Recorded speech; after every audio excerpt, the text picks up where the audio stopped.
Broadcasting live from the Business RadioX studios in Atlanta, Georgia, it's time for Atlanta Business Radio. Brought to you by OnPay, Atlanta's new standard in payroll. Now, here's your host. Lee Cantor here, another episode of Atlanta Business Radio, and this is going to be a good one.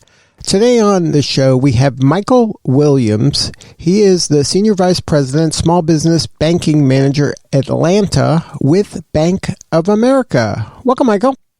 Good afternoon, and thanks for having me. Good to be here with you again. I am so excited to get caught up with you regarding some of the things that are happening in the business world here in Atlanta, and you have kind of unique lens to all of the activity. Can you talk a little bit about your role?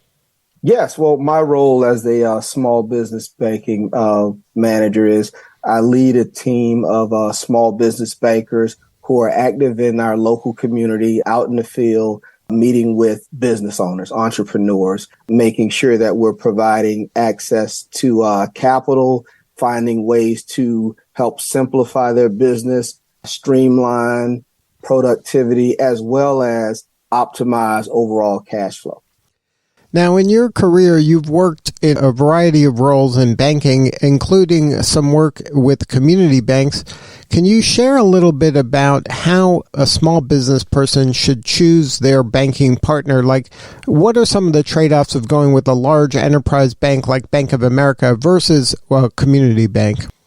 Yeah, listen, I will tell you that banking, just like anything else in life, is about connections, right? You want to get a team of good people around you. And so my personal recommendation is, almost like an interview process, get to know your local bankers, whether that be through networking events, whether that be through Chamber of Commerce, or just going in to some of your local institutions and really find out who's listening to you and providing advice based on where you're looking to take your organization and some of the specific challenges you may be facing. So what are some of the questions a small business owner should be asking of that banker? It's always good to know a little bit about a person's professional background, the different programs and services that the institution provides. But I would tell you it's probably more about having someone who's very interested in you and your business. How did your business get started, right? Why are you passionate about what you do? And what are some of the challenges you faced? And where do you want to take your business in the next 12 months, 3 to 5 years? So I would tell you more so than, someone giving you their credentials from a banking solutions perspective. It's good to be with a true advisor, someone who's going to take the time to understand your priorities, where you've been, where you are, and where you're looking to take your organization. So if you're not getting that kind of relationship with your banker, you should probably shop around a little bit then. Yeah, or let the person know also, right? Hey, listen, feedback is a gift. And so, if I'm in a situation where, I'm not getting exactly what I need or I don't feel heard, I think one of the first things to do, especially if you both parties have invested time in those relationships, is to first share that feedback. But definitely, there's nothing wrong with getting a second opinion. Now, because you do work for one of the largest banking institutions in the country, probably in the world, I would think, you have an interesting kind of lens into the small business community, and you've done a lot of work with surveys and a lot of communication with a lot of people in the market here in Atlanta. What are you kind of sensing from the business community here in Atlanta? Yeah, I will tell you, some of our recent surveys have shown that business owners overall are still very optimistic about the next 12 months. They are expecting revenues to increase. That's down slightly from our last survey, but overall, they're expecting revenues to increase, and a number of businesses are expecting to expand and continue to hire. Now, is this something just because entrepreneurs and business owners tend to be optimistic and look at the glass as half full, a lot, if not most of the time. Is it a function of that, or is there really kind of a true belief that, hey, that things aren't as bad as maybe some of the headlines are saying they are? Yeah, I would tell you that, to your point, right? Small business owners, entrepreneurs are typically very optimistic, right? They're a courageous group, and so that's a part of it. But the other part is, listen, we've gone through some major events when you think about a global health crisis and being able to manage through that, and those things are also bleeding into the confidence that our small business owners are feeling as well. When you think about 67% of those business owners overall say they expect revenues to increase over the next 12 months. Now, is there anything that you're seeing when you kind of parse through the data, like maybe break it down between male business owners versus female business owners, or maybe minority business owners versus non-minority business owners, or is this just across the board? It is across the board, but there are some things that are unique based on different factors, right? So, for example, women entrepreneurs, business owners that were surveyed, 63% of them expect revenues to increase. When you look at their male counterparts, the males are about 70%. If you go into some of the ethnic groups as well, Hispanic, Latino business owners, 91% say they expect revenues to either increase or remain flat, with 63% of those surveyed saying they expect revenues to increase, right? And you're seeing that also increase in the African-American community as well, with 86% of Black business owners saying they expect revenues to increase, and 3 or 4 expecting to expand their business. And I'll give you some examples of those just here locally. Think about, we just helped a woman dentist open up her practice, right? She's been in the industry for quite a few years, has a great brand within the local community. And we were able to work with our practice solutions team that specializes in doctors, dentists, vets, and help with gaining access to capital to identify and open up a facility, as well as get the equipment she needed, and also cash flow for the staffing until the business can start generating enough revenue to sustain itself in a few months. Now, we do here at Business RadioX, we do a lot of work with women-owned businesses and the organizations that serve them. A lot of times you hear women business owners have a harder time accessing capital. Is that something that's changing? Is there some tips you can recommend for a women business owner to get access to some of that needed capital? When you think about women business owners and access to capital, about 78%, right, say that they plan to obtain financing. 1 in 3 still feel like it's very difficult for women to obtain access to capital. And so a lot of that has to do with, access to advice. So once again, having a relationship with a lender, right? 42% of women-owned businesses said they didn't have a relationship with the lender. So that would be one of the steps, right? Making sure that, like we spoke about earlier, you develop a relationship with a local business advisor who understands what your business priorities are and can be a part of advising and helping you build a roadmap to get that access to capital. And then 31% felt they didn't have the proper information or qualifications that made them feel confident when applying for access to capital. So, really having your financials in order, right? 2 to 3 years, business and personal tax returns, being able to speak to your personal and business debts. Having an advisor and an accountant or CPA who understands what your long-term goals are for the business and taking that into consideration as they're working on your financial documents as well and advising you. But I would say the number one thing there was an access or relationship with a lender. Now, in any business relationship with an advisor, are you, and especially when it comes to banking, is it reasonable to ask of the banker for advice for, hey, what do you think I should do? Or is it something that you're just presenting the banker with information, like here's my tax returns, here's my, the bookkeeping information, and, you're telling me, okay, maybe you could get a loan here, or if you did that would, help you maybe make more money next year.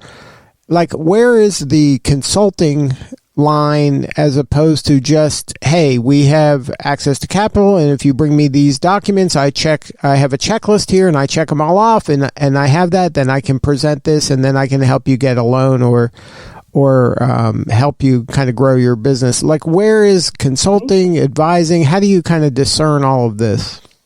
Yeah, listen, I will tell you, I think back to Hispanic and Latino business owners, and 84% of them who surveyed said they wish they had more educational resources, right, centered around their small business. And so, to your point, a banking financial professional is a part of that. But sometimes it's also about access to resources, educational resources, whether they be online or in person, or courses or different websites. At Bank of America, we have our Bank of America /small business site. And there are a lot of resources on there, including feedback and best practices from other business owners. And so, I would start leveraging additional resources. Your advisor is there to provide some level of direction and support. But at the end of the day, you are the quarterback of your business, right? Nobody's going to care as much about that business as the owners and the people who are putting their blood, sweat, and tears into it every day. And so just continue to do your research. Definitely leverage your banking professional, right? But they can't discourage you, nor should they discourage you from applying, and leverage your different educational resources, whether it be through our site that has a multitude, or some other resources out there. And then make sure you do your homework to make sure you're aware of the different government programs and resources that are available as well. Right. But when you're, like, most business owners obviously aren't as knowledgeable about finance as a banker. Like, this is what bankers do every day. This is all they're thinking about 24/7, where a business owner comes in and they might be good at, cutting hair, or they could be good at fixing a car, or they could be good at, marketing programs.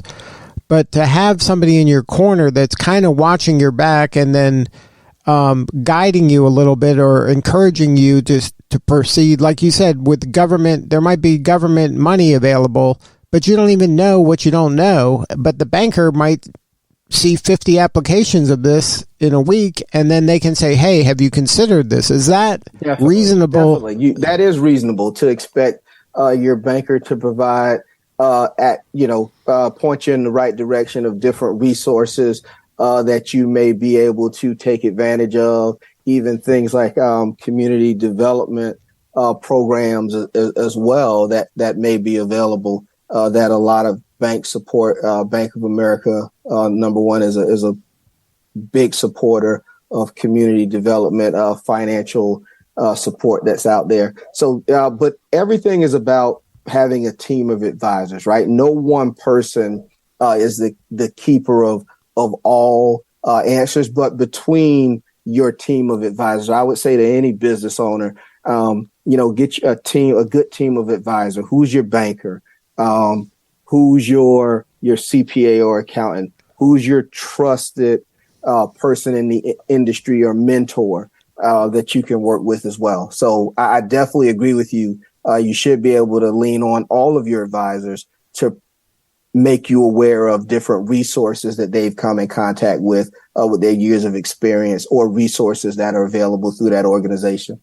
Well, I think that that's at the heart of what a good trusted advisor is, because if they're not helping you grow your business in tangible ways, not just executing whatever their job is, if they're not kind of watching your back and letting you know, hey, there's an opportunity here, or hey, you should meet this person here that I just met. Like, if they're not actively helping you grow, then you better find a different trusted advisor, because they're not, it's too hard to do this on your own. And you can't just have vendors or service providers like bankers just do the minimum of just, putting deposits in a bank and, sending you a statement every month.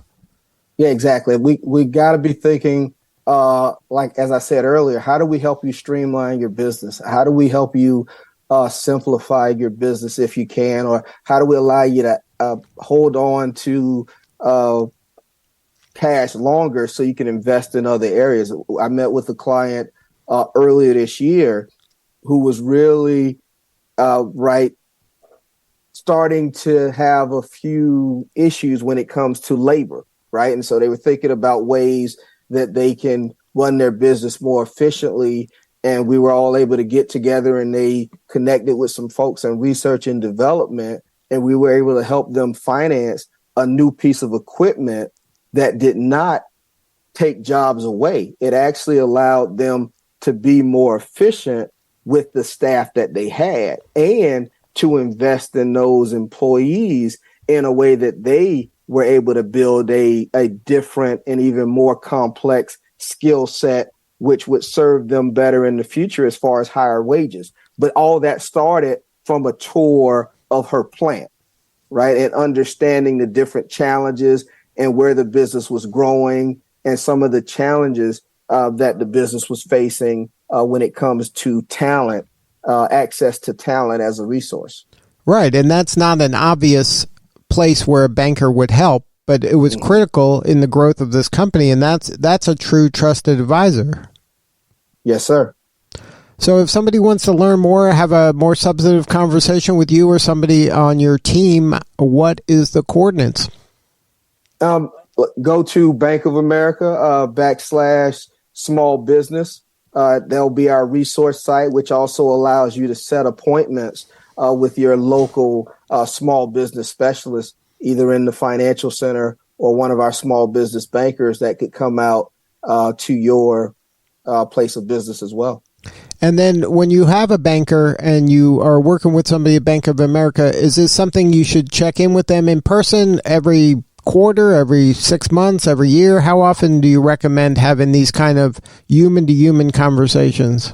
Yeah, listen, I would definitely say at a minimum every 6 months, but ideally about every 90 days. I was looking at one of our prior surveys, and it said that over 80% of the business owners had an action plan and were looking to adjust or revisit their action plan on a monthly, quarterly, or semi-annually basis. So a lot of business owners are starting to see the value of not only having an advisor, but to your point, meeting with them on a regular basis. So definitely every 6 months, and ideally at least once a quarter, even if it's just to touch base, to make sure things are still the same, and folks move, right? Folks get promoted, where they go and follow other passions. And so you want to make sure that you and your advisor are still connected.